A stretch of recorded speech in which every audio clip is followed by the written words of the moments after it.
Ladies and gentlemen, we're now returning to the Ron Greenwald podcast with his special guest, Uzzel Branson, who no one really cares about, and the dog, Jojo. Well, everybody cares about the dog. Everyone cares about the dog. Remind everybody who and what you are. So I am an evil money-grubbing lawyer who works almost exclusively in dead, dying, and crazy.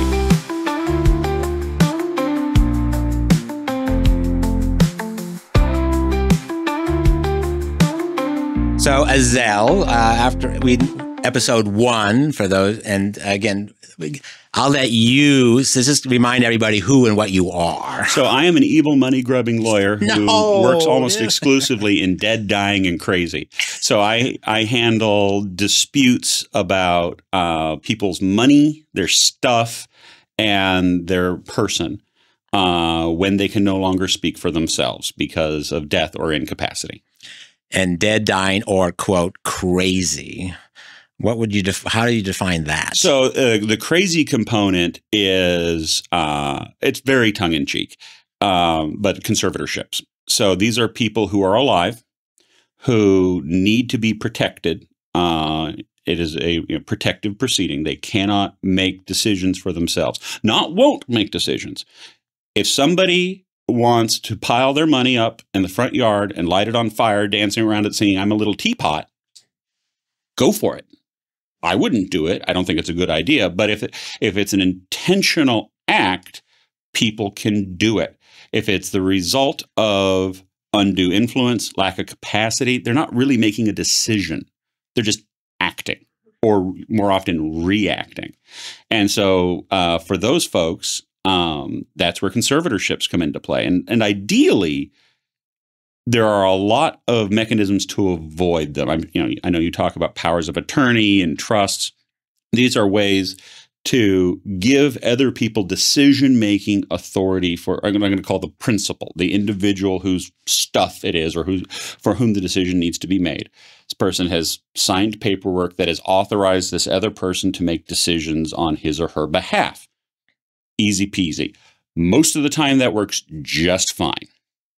However, there are scenarios where it doesn't, and that's where conservatorships come into play. What's the most common one that doesn't work well, or it doesn't? The most numerically common is what is in California called a limited conservatorship. So first, I'm going to take a step back. Okay. There are two main types of conservatorships in the state of California. There's an LPS conservatorship, which is under the Welfare and Institutions Code. And that's handled by mental health court. Only the county can initiate that. I mean, asterisk, you never say only and ever in the law, but the county initiates the case. There is a public defender appointed to represent the proposed conservatee. These are for people who are gravely disabled, a threat to themselves or others. It starts at 5150, and then 5250 is the 24-hour involuntary hold in the hospital, and so on, and it escalates. These are suicidal type cases? Or? Suicidal, severe mental illness. It was actually expanded effective last year to, well, this year. It's complicated, but it expanded to people with chronic alcohol or drug abuse, an attempt to address the unhoused epidemic. They didn't provide them with more resources, so I'm rather cynical as to the long-term impact of that. That's what we need is resources. Okay, you have the legal authority to lock this person up in a mental health care facility. Great. We don't have the facility. Yeah. Classic. Yeah. And your tax dollars at work. So that's the LPS conservatorship. I do not do those. That is, under most scenarios, the only situation where you can compel someone to undergo medical treatment. Then there's a probate conservatorship. I do probate conservatorships. Those come in two flavors. A regular probate conservatorship and what's called a limited probate conservatorship. Regular is anytime somebody cannot make decisions for themselves, there's no less restrictive alternative, like a power of attorney or a trust or a supported decision-making, things like that. That a lot of times people, they now call it major neurocognitive deficit and dementia. A lot of times, or people with severe mental illness who need their estates managed. So someone who can be subject to an LPS conservatorship that takes care of their health care, as I hit the microphone. But then, well, they're inheriting this money. They can't handle it themselves. We do a conservatorship of the estate and manage that. Okay, great. There's there's a conservatorship of the estate and conservatorship of the person. Correct. Estate is stuff. Person is the person. There's a limited conservatorship is for developmentally disabled adults. Okay. So these are people who have an intellectual disability. It has to, there's a whole bunch of criteria that people smarter than I am came up with, where it manifests before they're 18, it delays cognitive development, and so on. A lot of people with autism spectrum disorder, trisomy, Down syndrome, things like that. People who, it's everywhere from individuals who cannot talk, cannot get out of bed, cannot feed themselves, can grunt, maybe, all the way to people who they can take public transportation, they can, they can work, they can do all these things, but they'll follow any adult who knows their name, or they can't resist undue influence. They can't manage money because they don't appreciate, oh, I'm going to pay $1 million for a magical talking pony. Is the case that comes before you or that you get involved with, there's brother, sister, and dad's alive. He's accumulated a lot of wealth, but he's never done a trust, so there are no documents in place to have us. That happens sometimes. Usually, and so numerically, the most common is the limited conservatorships because of HIPAA privacy. It used to be hospitals would just talk to whoever brought in the kid, usually parents or siblings. This person can't understand what's going on medically, can't really describe what's wrong. And so there's tons and tons and tons and tons of those. And as a member of the court-appointed panel, I represent a number of these young adults who mentally are not very developed, but they think. And, because it's really easy to make the mistake that if someone doesn't talk, that they don't think. And so I get these things where so-and-so is nonverbal. Well, I can still communicate with them if I say, their mother's name or their brother's name, and they smile. I want a hug. That's great. Or if they get kind of scared, that tells me something. People communicate, and these people in particular, they can't lie. They're not good at it. Right. And so they're brutally honest. And so understanding what it is they need, what level of protection they need, and fine-tuning it to them, that's very rewarding. And that is usually, although not always, a matter that it's undisputed. It's great. It's wonderful. But I also get cases where I'm appointed as something called a guardian ad litem, where it is my decision it's my job to go interview these people and tell the court what I think is a good idea. Because if I'm a court-appointed attorney, I follow my client's instructions. My client says that he wants Woody to make decisions for him, the doll from Toy Story, and I have had that. Really? Yes. That's what I tell the court. Oh my gosh. And I have to do it with a straight face. And the judges know what's going on. I mean, it's obvious. And that's what due process is for. But again, how does the case get to you? Who's bringing the case to the court? So some of those are where a lot of times one family member or maybe two family members together will file for a conservatorship of, say, a developmentally disabled child, but then they can't agree on whether or not the child should receive vaccinations or whether or not the child should be able to travel or do this or do that. And a lot of parents of developmentally disabled kids get divorced. It is tremendously stressful. It is very difficult. They did not prepare us for this in high school. And it's tough. And, reasonable minds can disagree. And very few people get more combative than former spouses, as you have seen once or twice in your life, yes. As have I. So I may get that appointment from the court. Or I may get, I had two cases come to me last year where one of the, mom or dad's kids is mad that, oh, well, dad's giving more money to his wife of 33 years. How dare he? This is my inheritance. Dad's alive. Dad's made $2 trillion. And, now this kid is getting a case of the grabbies. I get the feeling he wasn't the nicest father, and was very, very demanding. And yes, he was, declining cognitively, but he had capacity. And so to prevent him from making changes to his estate plan, someone filed a conservatorship. So we defended against that and got it defeated and dismissed as part of a actually mediated settlement, which we'll talk about in the next episode, how all that works, the difference between mediation, arbitration, all of that nonsense. And then there's another one where, there's 2 kids of the, very wealthy mom. Mom is favoring this kid who's actually built up the business and wants to spend time with her grandkids. And there's another kid who has not been very productive, and he didn't like the decision she was making. He was convinced that his brother was, controlling. It was actually their stepmother, but long story.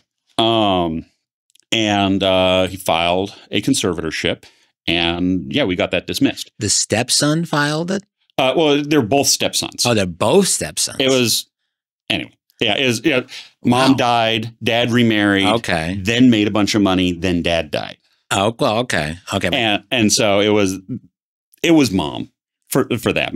Technically stepmother, but it was mom. Okay, gotcha. And and we got that dismissed because she had capacity. She was declining. Yes, she did she really understand all the ins and outs of her complicated, tax favored this and that? I didn't understand it, so probably not.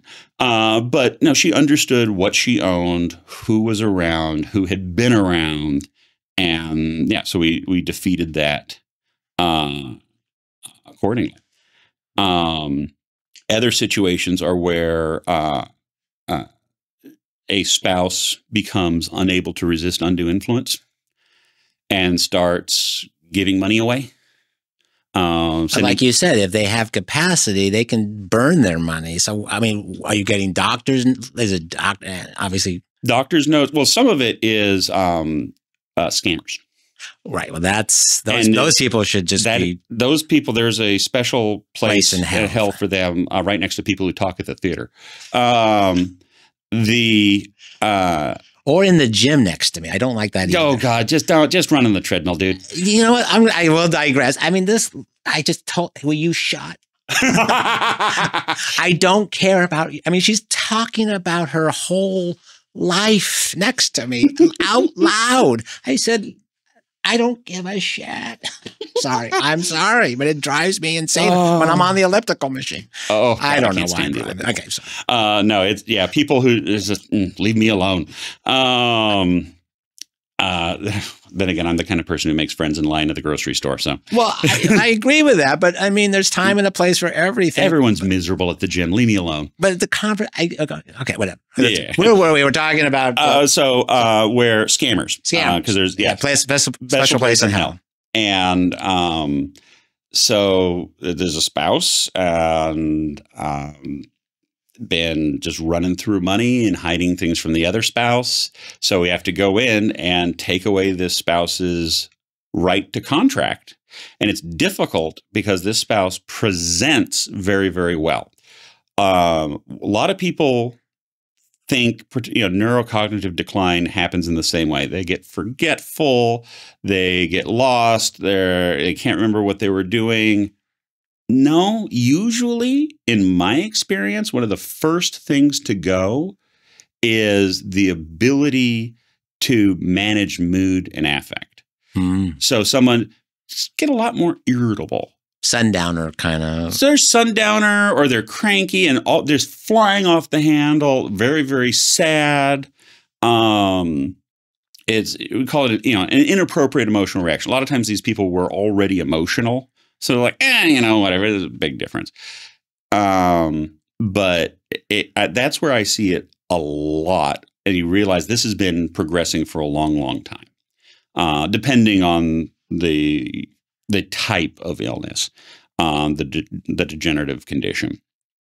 So if Bob, I'm just Mary and Bob, they're siblings, and they're arguing over what to do about Dad's situation, and Bob calls you. You have to have, I mean, you must have some kind of intake questionnaire to go, do I even, this is like, sorry, dude, you've got no. I'll tell you about a case that I talked to two brothers about 2 days ago, where, it was initially screened by our intake team because if I spent all my time doing intake, I wouldn't be able to serve the clients. Right. And their dad is a chronic abuser of alcohol, has a girlfriend.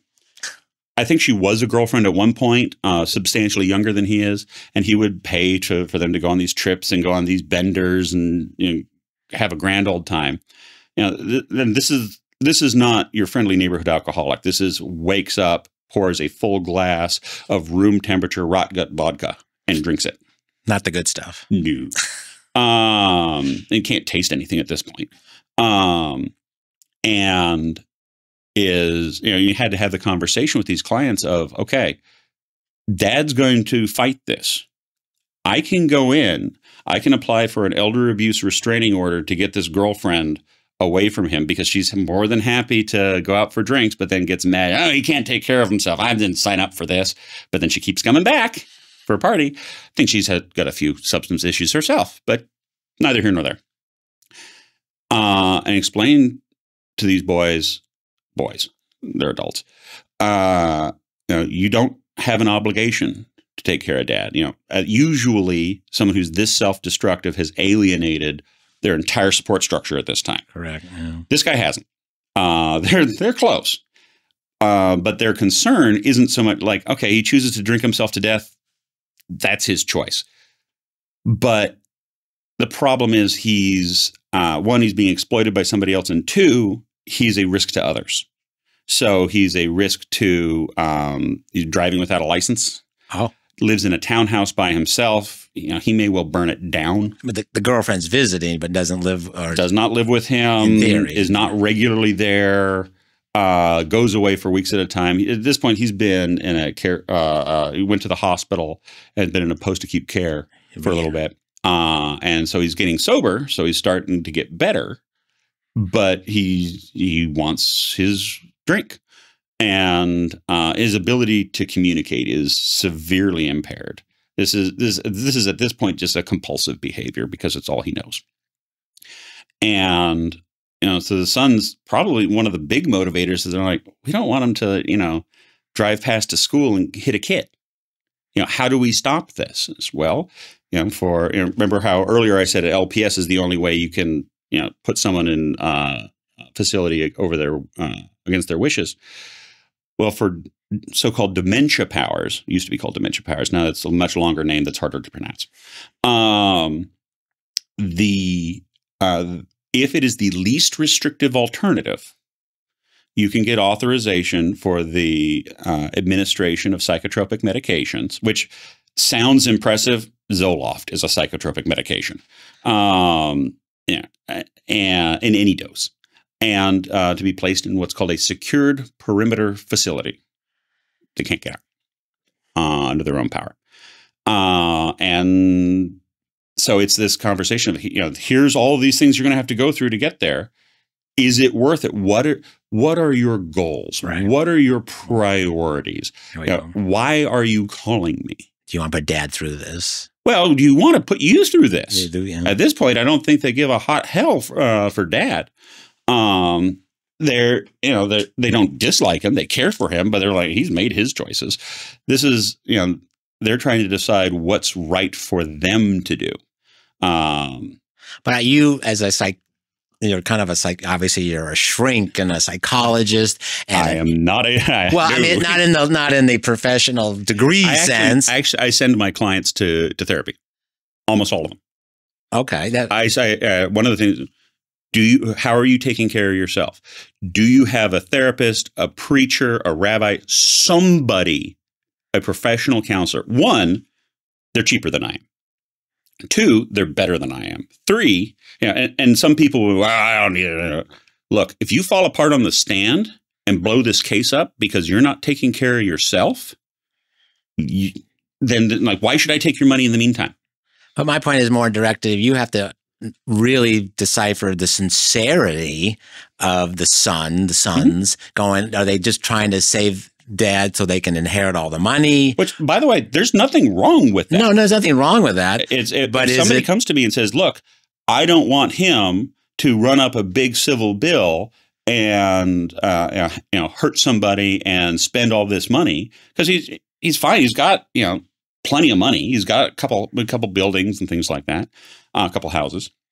But I want to protect my this residual property right.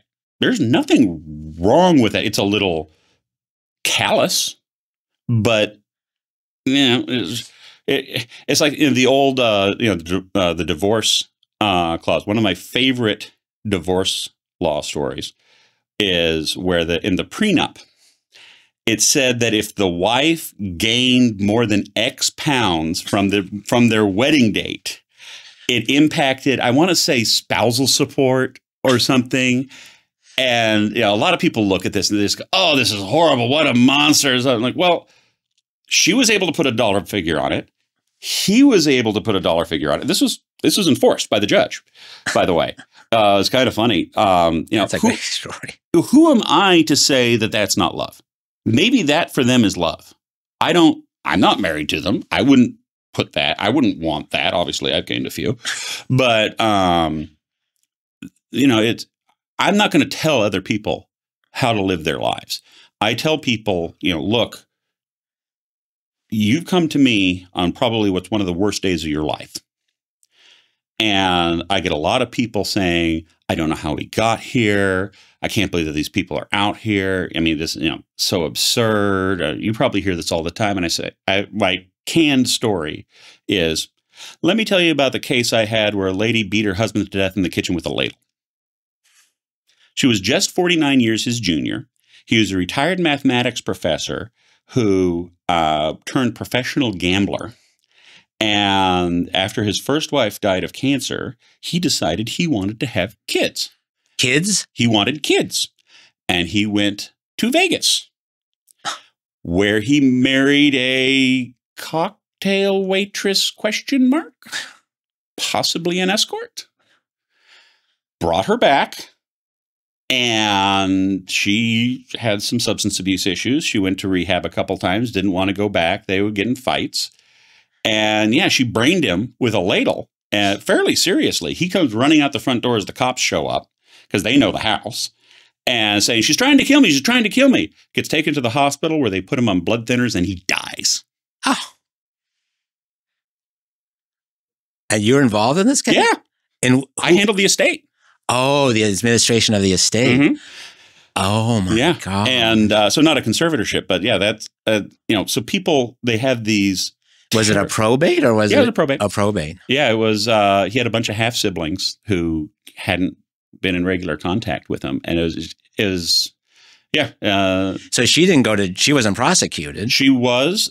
She was not prosecuted for murder. She spent 2 years in jail for spousal abuse with a weapon enhancement of a ladle. Never got to see the ladle, by the way. I wanted to. Is this a cast iron ladle? Good God, what is this? Because she caused a brain bleed. That's what killed him. So it wasn't the hospital that. Well, that was the problem. Did they sue? Did they get? Don't name the hospital. They did not. They did not sue the hospital because you can't sue two people for the same death. Oh, you got to pick one. And that's an interest. I didn't know hospital. Well, I mean, you can, right, but you can run into causation issues. Everybody points to the person to their left, and the case goes nowhere for 5 years. No, they ended up settling the case. The lady, she inherited about $300,000. It was a multi-million-dollar estate, and so she got some money. Spent 2 years in jail, not prison. Wait, were they legally married? They were not legally. Okay. Yes, they were legally married. So why didn't she get it all? Because she killed him. Okay. Yeah, and so. But okay, so she was found. Okay, so she was found spousal abuse. Yeah, there was spousal abuse, but they wasn't automatically disinherited. Well, As a result of the criminal prosecution, she wasn't automatically disinherited. There's a lower standard of proof in civil, so she could have ended up being disinherited. Again, and we'll talk about this with our surprise guest in the next episode. And we mediated the case, and so it went to mediation. It went to mediation. And speaking of our surprise guest, yes, and that was the deal. They gave her money to go away, and because it was a bunch of half siblings that there would not have been nobody. You look at this group of people, and you're like, nobody was close to this guy, right? Who should get the money? Morally, not under the law, but morally, there's no moral core there. So, and the family, they were fine with it. It was because the money fell in their lap. Money fell in their lap. A lot of money fell in their lap, and they made a deal. It was a number of Chinese nationals. 2 of them were immigrants. The others were nationals here on a visa as adults, or green card. Or doesn't matter. And so having represented a number of ethnic Chinese clients, they tend to view these sorts of resolutions differently than, say, white Americans. In China, they refer to lawyers as men who write with poison pens.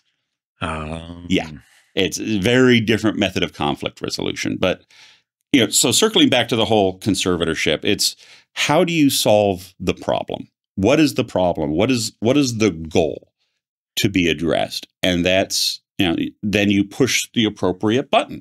And I've had cases start as a conservatorship. Hey, I'm being isolated from my grandmother who raised me by my mother who wants to, get all this money. And talking with the client, he's really worried that, look, if I try to force them to let me visit my grandma, I know. We don't know who your grandma is. Right. Then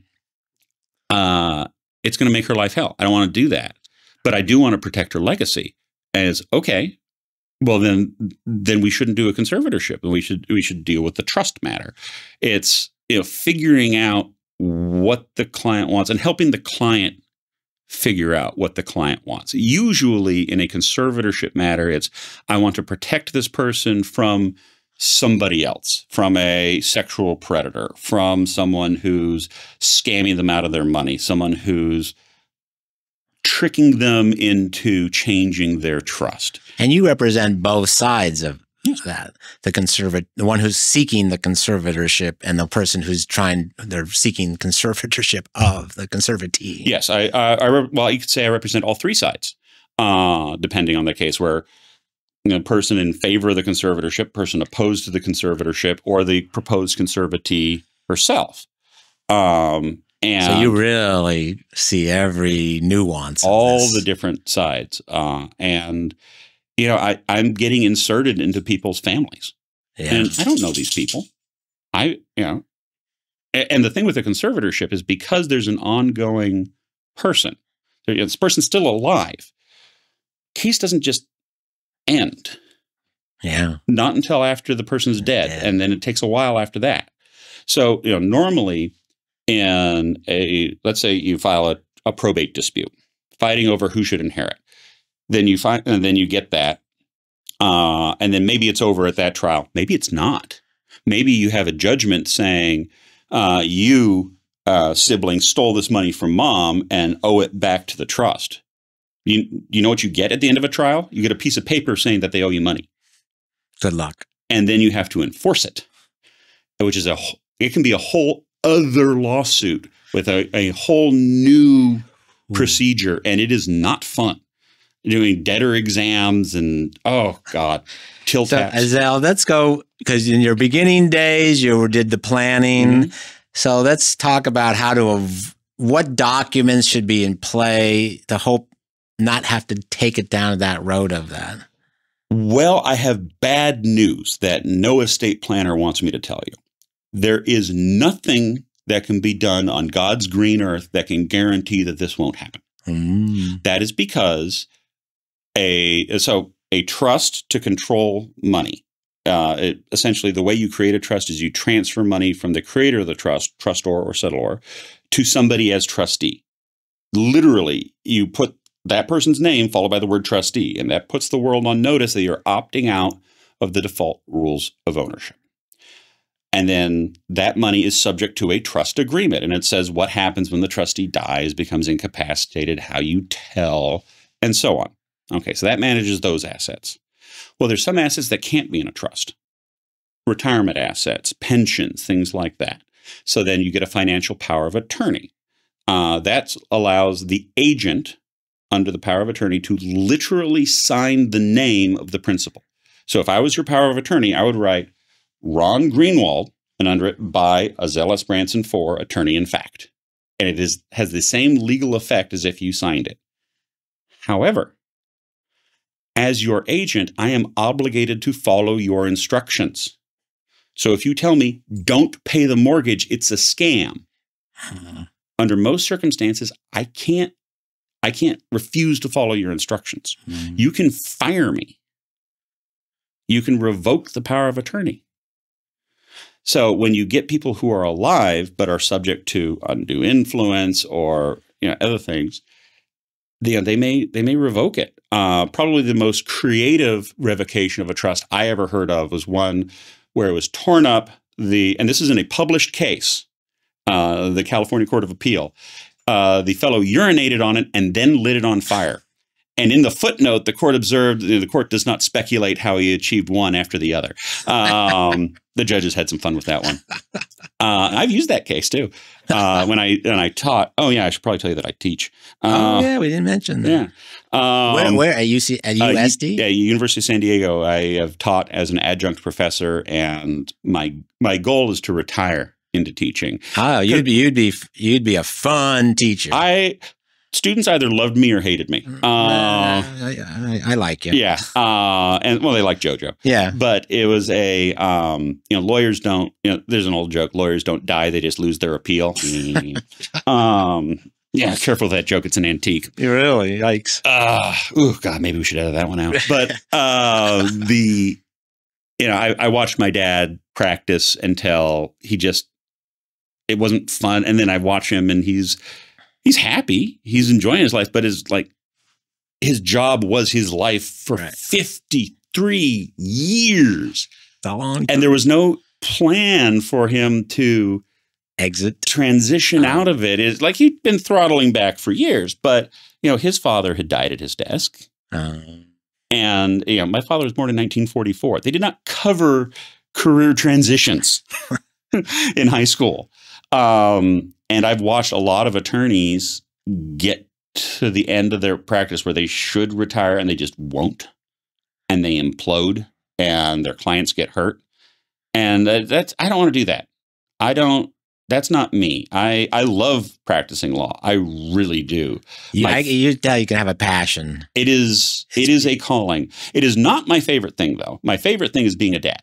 It is I've always wanted to be a dad, and that actually brings some perspective to my calling to this line of work, is that I want to retire into teaching, work a semester here or a year there, and, then you can travel, and it's a lot of fun. Where do you want to travel?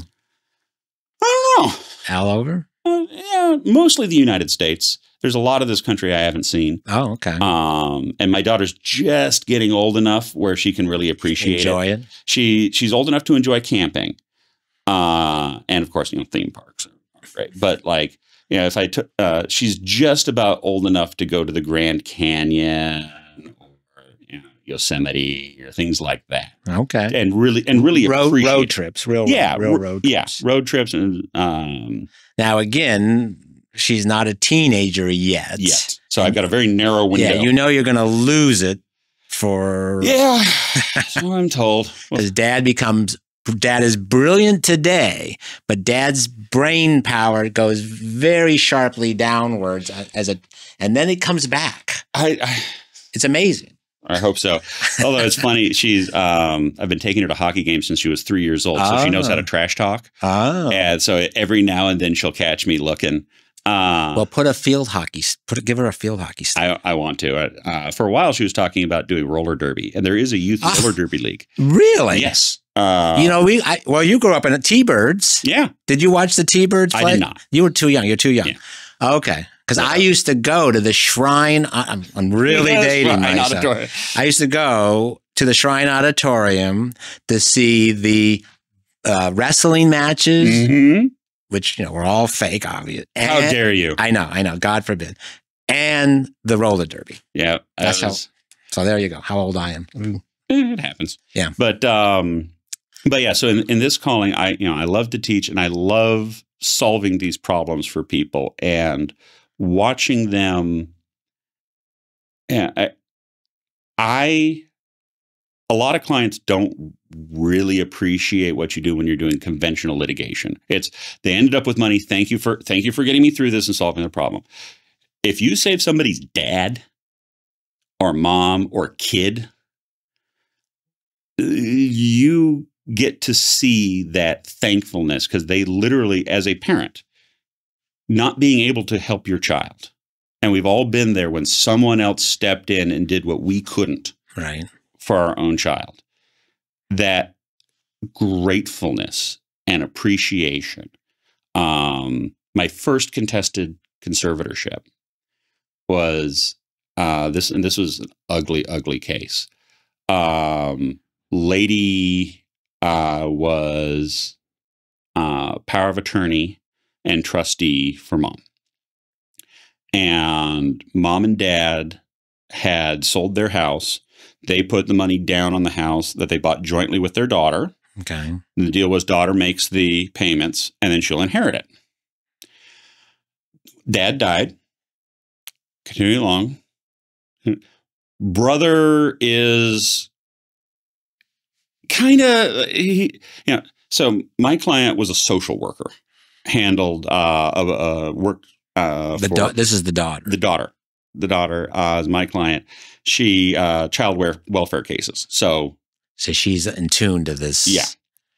And her brother, he would have odd jobs. He was not a career guy, which is fine. But he was making pillows to sell to cruise lines, to sell kind of like those things that you get at the airport, but there's a cruise line version of it that he would sell to, I don't know, or whatever. And he would do other odd jobs. And so he's like, well, I want to take care of mom because then I get the IHSS money. There's a public benefit in California where there's money set aside to pay for caregivers for people who don't have income to speak of. And a lot of times there's not a lot of caregivers available. There's just not enough caregivers and there's not a lot of money. So a lot of times you'll get a family member who's volunteers, quote. Volunteers, and is and get the money, fine. Well, then he starts hanging out with mom, and all of a sudden, daughter can't find the tax returns, and where'd the bank statements go? And all of a sudden, she's not on the bank as a power of attorney anymore, and I'm the power of attorney now. Okay, can I see it? No. Okay. And he would call Adult Protective Services. She's a social worker, and she can't have this in her career. And Adult Protective Services, I have never had a case where they really helped. Mm-hmm. And I don't blame them because they're asked to do an impossible job with no resources. At the same time, in my experience, either they don't pay attention to the cases they should, or they pay too much attention to the cases they shouldn't. That is me. That is my jaded perspective. Okay. I have a very small sample size. It's the system is not set up in a very effective way. We could have a whole podcast on that one. We could have a whole Senate judiciary. But the long and the short of it was he ends up running her out of her own house. We file for conservatorship. He opposes the conservatorship because we're saying, hey, look, she's unduly influenced. Mom gets assigned an attorney from the panel who probably shouldn't be on the panel, does not know what she's doing at all. One of only 3 lawyers I've ever met who lied to me.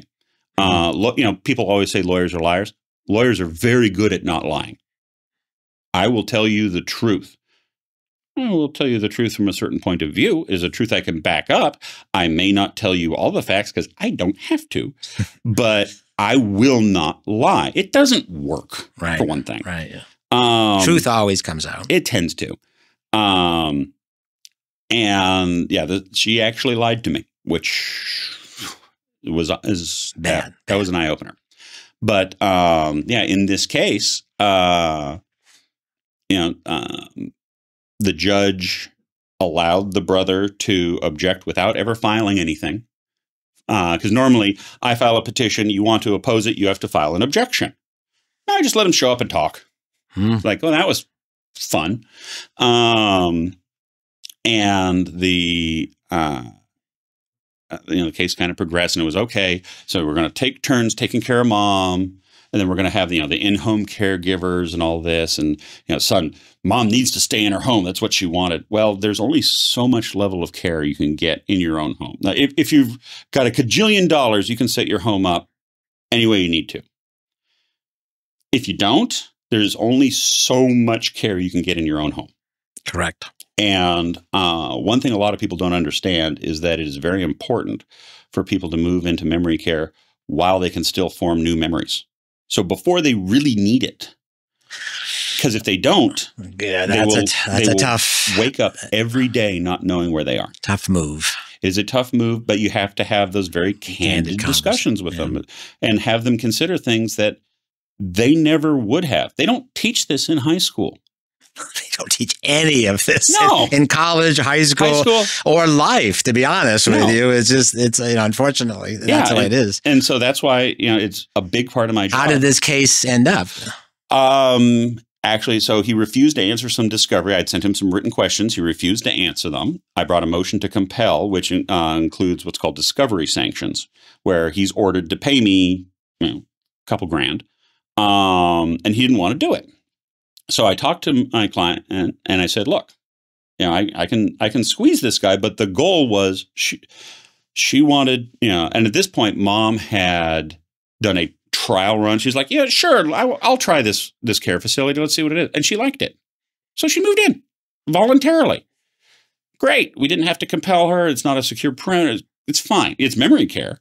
But it's, it is much less of an intervention. And my client sat down at the kitchen table and hammered out a deal with her brother, which involved waiving the discovery sanctions. And he backed off and he went away.